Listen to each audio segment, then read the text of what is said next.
This is just some of the noise that I'm exposed to. And that doesn't even include the progressive rock that my neighbors listen to every single morning. All this noise is really annoying, but it's also killing my ears. Hearing loss is the fourth highest cause of disability across the world, and it's expected to get much worse. In the US alone, 1 in 4 adults show signs of noise-induced hearing loss. One of the main reasons behind that is all the noise that's around us every single day.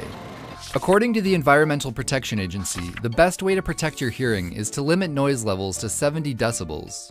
And experts agree that continued exposure to noise above 85 decibels will eventually harm your hearing. If you're curious about the noise levels around you, decibel readers like this one tell you exactly how much noise you're being exposed to.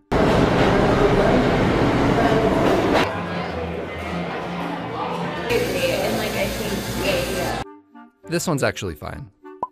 I ride the subway for hours every day, and it's really, really loud. But putting in my headphones doesn't really help. Smartphones cranked all the way up are about 100 decibels. This bar is 105 decibels, and according to the World Health Organization, that could damage your hearing in less than an hour. This chart shows that the louder the noise, the less exposure it takes to potentially damage your hearing. For example, a boiler room is about 95 decibels. So if you hung out in one for 4 hours, you would not only be a f***ing psycho, but you would expose yourself to hearing damage as well. One of the worst things about hearing loss is that ear damage is irreversible.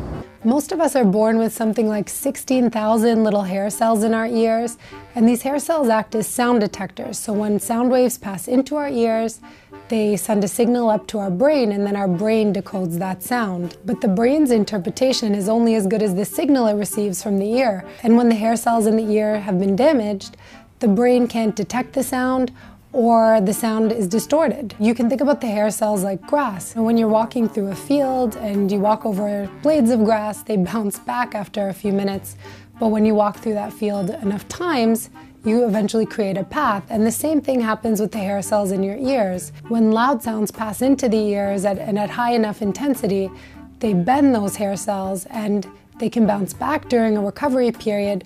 But with enough noise over enough time, those hair cells get permanently damaged or destroyed. When it comes to help from the government, I've got some good news and some bad news. The good news is that in the early 1970s, President Richard Nixon passed the Noise Control Act, which recognized Americans' right to a quiet environment.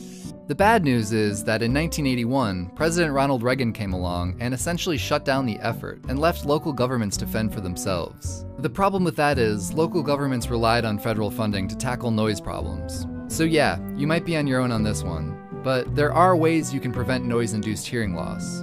You can wear noise-canceling headphones or foam earplugs in loud environments like the subway or on airplanes.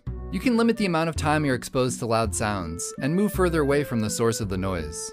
You can go into the settings and set a maximum volume on your phone to prevent playing your music too loud.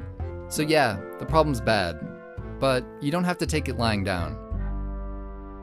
One of my favorite discoveries has been this app called SoundPrint, which allows users to submit their decibel readings in bars, restaurants, and cafes. And I've been using it to avoid really loud places.